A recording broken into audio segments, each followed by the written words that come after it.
Hello. Hey, hi. Hi Da, how are you? Hi, I'm good. How are you? I'm good. ഞാനൊരു സന്തോഷ വാർത്ത പറയാൻ വേണ്ടി വിളിച്ചതാ. കല്യാണമായോണ്ട്. എങ്ങനെ മനസ്സിലായി? What? No! സത്യം! You're getting married! Yes. അത് പറയാൻ Oh വേണ്ടി my god. വേണ്ടി ഞാൻ എല്ലാവരും ഒന്നും വിളിക്കുന്നില്ല, കുറച്ച് പേരെ വിളിക്കുന്നുള്ളൂ. പിന്നെ അധികം ആർഭാടമായിട്ടുള്ള ഒരു കല്യാണം എന്നല്ല, റിലേറ്റീവ്. എന്നിട്ട് ബാക്കി ഡീറ്റെയിൽസ്. ചെറുക്കൻ്റെ പേര് രാഹുൽ എന്നാണ്. ആള് ലണ്ടനിൽ സെറ്റിൽഡ് ആണ്. അപ്പൊ കല്യാണം കഴിഞ്ഞ് ഞാൻ ലണ്ടനിലോട്ട് പോവും.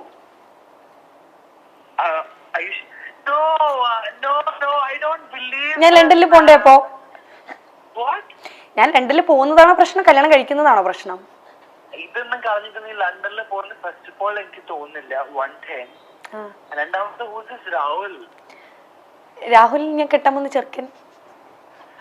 You sound so weird. Sorry, Riya. I don't trust you. എനിക്ക് ഞാൻ പറയട്ടെ, സത്യത്തില് കല്യാണത്തിന് റിയാസും ഡെയ്സിയും അപർണയും ജാസ്മിനെ ഞാൻ ഓൾറെഡി വിളിച്ച് പറഞ്ഞിട്ടുണ്ട്. അപ്പം ഇത്രയും പേര് എന്തായാലും വരണം. ഒരുപാട് പേര് ഇത് ആക്ച്വലി ഒരു സർപ്രൈസ് ആയിട്ട് വെച്ചിരിക്കുകയാണ് ഞാൻ. ഓക്കെ, പെട്ടെന്ന് തന്നെ കല്യാണം കഴിക്കണം എന്നുള്ള എൻ്റെ ഒരു തീരുമാനമായിരുന്നു.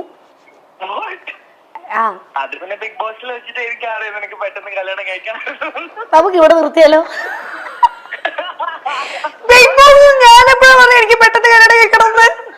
കണ്ടോ, ഇത് പെരിക്കായില്ലേ പ്രാങ്ക് കോള്? ഇത് പ്രാങ്ക് കോളാ. ഞാൻ അങ്ങനെ ഒരു ലണ്ടനിലുള്ള ഒരു രാഹുലിനെയും കെട്ടാൻ പോകുന്നില്ല. ഓക്കെ,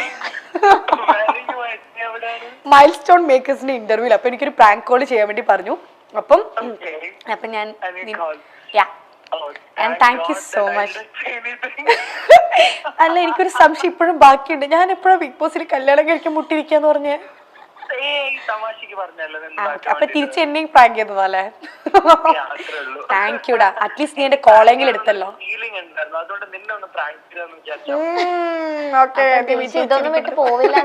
അപ്പൊ ഞാൻ ഇതൊന്നും വിട്ടൊന്നും പോവില്ലെന്ന് ഉറപ്പല്ലേ? അതെനിക്ക് ഉറപ്പില്ല. നീ അങ്ങനെ കളഞ്ഞിട്ട് പോവാ ലണ്ടനിലേക്കല്ല. Yes, you're right. Oh, thank you. Okay, Riyaz, thank you so much. Parvathi ഇവിടെ ഉണ്ട്, എന്തെങ്കിലും പറയാനുണ്ടോ? Hi Riyas, thank you so much. നമ്മളൊരു പ്രാങ്കിന് വേണ്ടി ഇങ്ങനെ പറഞ്ഞത്, അപ്പൊ തന്നെ റിയാസിനെ വിളിച്ചിട്ട് കല്യാണമായി എന്നൊക്കെ പറയാന്ന് പറഞ്ഞിട്ട് ഫുൾ ആള് സെറ്റായി. അങ്ങനെ വിടാനൊന്നും ഉദ്ദേശിച്ചിട്ടില്ല അല്ലേ ദിൽഷനെ? പിന്നെ അങ്ങനെ കേരളത്തിൽ നിന്ന് വിട്ടുകൊടുക്കോ? അതന്നെ. ഓക്കെ, അപ്പൊ അനുഭവിക്കാനുണ്ടെന്ന് കേട്ടോ പറഞ്ഞു. ഇനി ഒരുപാട് അനുഭവിക്കാനുണ്ടെന്ന്. അത് നമ്മളിങ്ങനെ അനുഭവിച്ചുകൊണ്ടേയിരിക്കും. അത് ബിഗ് ബോസിൽ പോയവർക്ക് ഇത് അനുഭവിക്കേണ്ടത് ഒരു നെസസിറ്റി ആണ്. യെസ്, അതിനൊരു എൻഡിങ് ഇല്ല, അതിങ്ങനെ പൊക്കൊണ്ടേയിരിക്കും. അതിങ്ങനെ പൊക്കൊണ്ടേയിരിക്കും. നമ്മളങ്ങനെ വെറുതെ വിടാൻ ആരും ഉദ്ദേശിച്ചിട്ടില്ല. ഓക്കെ, അപ്പൊ thank you so much. Thank you. Bye bye.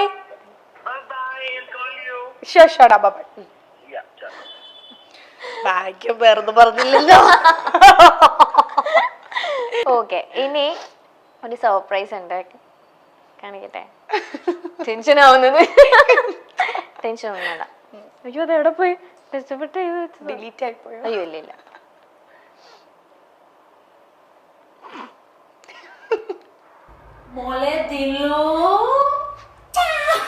വേറാരും കിട്ടില്ല. കേക്ക് കേക്ക്, ആ മഞ്ഞ വരവൊക്കെ കാണും.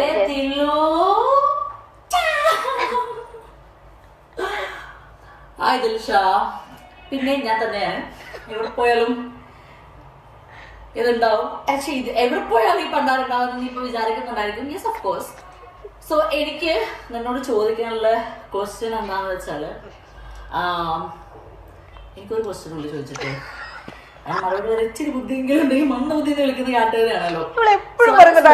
To say that I'm so happy and glad where you are today, and you're one hell of a woman, and I'm proud, and I'm happy that I met you.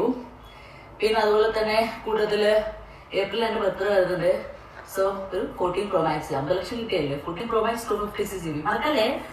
ഇത് fans എല്ലാവരും കൂടെ തലമുറ അടിച്ചു പൊട്ടിക്കണേ. പറയൂ, പറയൂ. ഇതൊരു കോമഡി പീസാണ്. Okay, ഇന്ന് എൻ്റെ അടുത്ത് നല്ലോണം സംസാരിക്കും, നാളെ സ്റ്റോറി ഇടും. ചിലപ്പോ എനിക്ക് എതിരായിരിക്കും, ചിലപ്പം എന്നെ സപ്പോർട്ട് ചെയ്തിട്ടായിരിക്കും. എനിക്ക് അറിഞ്ഞൂടെ എല്ലാവർക്കും കൺഫ്യൂഷൻ. അല്ല, തലേ ദിവസം വരെ നല്ലോണം സംസാരിച്ചിരിക്കും. ഇപ്പൊ ഞാൻ എന്താ പറയാന്നറിയോ, ഇനി നീ എന്റെ പേരെടുത്ത എന്നെ മേലെ വിളിച്ചു പോരുന്നത്. എനിക്ക് എന്നെ വിളിക്കുകയൊക്കെ ചെയ്യും. എനിക്ക് എന്തോ ഒരു ഇഷ്ടം, ലൈക്ക് ഒരു സിസ്റ്ററിനെ പോലെയാണ്. എന്താ പറയാ, ഞാൻ ഒരുപാട് തല്ലുകൂടിയിട്ടുണ്ട്. എനിക്ക് ആ ബിഗ് ബോസ് ഹൗസിൽ ഇരിക്കുമ്പോഴും എനിക്ക് അവളെ വിഷമിക്കുമ്പോഴേക്കും എനിക്ക് ഭയങ്കര വിഷമമാണ്. എനിക്കറിയില്ല, എനിക്ക് ഒരു ഒരു ഒരു എനിക്ക് എന്തോ ഒരു ഇഷ്ടമാണ് എനിക്ക് അവളെ. കുറേ തല്ലുകൂടിയിട്ടുണ്ട്, ഞാൻ എന്തൊക്കെയൊക്കെയോ പറഞ്ഞിട്ടൊക്കെ ഉണ്ട്. അങ്ങനെയല്ല, ഒരുപാടല്ല, എന്നാലും കുറച്ചൊക്കെ ഇതൊക്കെ പറഞ്ഞു. പക്ഷേ അവൾ കരയുമ്പോൾ വിഷമിക്കുമ്പോഴൊക്കെ എനിക്ക് ഭയങ്കര സങ്കടമാണ്. ഞാൻ ഏതോ ഒരു സീനിലൊക്കെ അവളിങ്ങനെ ഹെൽത്ത് വൈസ് ഭയങ്കര വീക്കായ ടൈമിലൊക്കെ ഞാനവിടെ പൊട്ടിക്കരഞ്ഞിട്ടുണ്ട്. ഒരു എപ്പിസോഡിൽ ഞാൻ ഇങ്ങനെ പറഞ്ഞിട്ടുണ്ട്, ഇതൊരു ഗെയിം ഷോ ആണ്, നീ അതിനൊരു ഗെയിമായിട്ട് എടുക്കുക, അതിനിങ്ങനെ ഭയങ്കര സീരിയസ് ആയിട്ട് എടുത്തിട്ട് നീ ഇങ്ങനെ നിന്റെ ഹെൽത്തിന് ഇല്ലാതാക്കില്ല. എനിക്ക് പേടിയാണ് അവൾക്ക് എന്തെങ്കിലും സംഭവിക്കുമോ, കാരണം ഈ ഷോ ഒരു 100 ദിവസം കഴിഞ്ഞാൽ കഴിയും. അത് കഴിഞ്ഞാലും അവൾ ഇനിയും അങ്ങോട്ടും നല്ല രീതിയിൽ ലൈഫ് മുന്നോട്ട് പോകണമെന്ന് എനിക്ക് ആഗ്രഹമുള്ള ഒരു വ്യക്തിയായിരുന്നു ഞാൻ. അപ്പം ഞാൻ ഇങ്ങനെ പറയാറുണ്ട് അവളുടെ അടുത്ത്, എനിക്ക് ഭയങ്കര ഇഷ്ടമാണ്. എനിക്ക് എന്തോ ഒരു ഇഷ്ടമാണ് അവളുടെ ഈ കോമഡികളും ഇങ്ങനത്തെ സംസാരം. ഇപ്പം കണ്ടില്ലേ 14 Pro Max ഒക്കെ. അതെ, 50 ലക്ഷം കിട്ടിയല്ലോ, 50 ലക്ഷം വെച്ചിട്ട് ഞാൻ എത്ര ട്രോളുന്നുണ്ടെന്നറിയോ. ഞാൻ കാണാത്ത മിക്ക വീഡിയോസ് ഇവളാണ് എനിക്ക് ഇൻസ്റ്റാഗ്രാമിൽ സെൻഡ് ചെയ്ത് തരുന്നത്. ഇനി മേലെ വേണ്ടി പോയത് 50 ലക്ഷം. എൻ്റെ അടുത്ത് കുറെ ഡാൻസിന്റെ വീഡിയോസ് സെൻഡ് ചെയ്ത് തരും, എന്തൊക്കെയൊക്കെയോ എൻ്റെ ട്രോളുകൾ കുറെ വീഡിയോസ് എനിക്ക് സെൻഡ് ചെയ്ത് തരും. ഞാൻ ഇത് ശരിക്കും തമാശക്ക് കാണിക്കുന്നതാണ്. ഇപ്പൊ തലേ ദിവസം സ്നേഹിച്ചിരുന്നിട്ട് പിറ്റേ ദിവസം സ്റ്റോറി എനിക്ക് അറിഞ്ഞൂടാ അവർക്ക് എന്തെങ്കിലും കുഴപ്പമുണ്ടോ.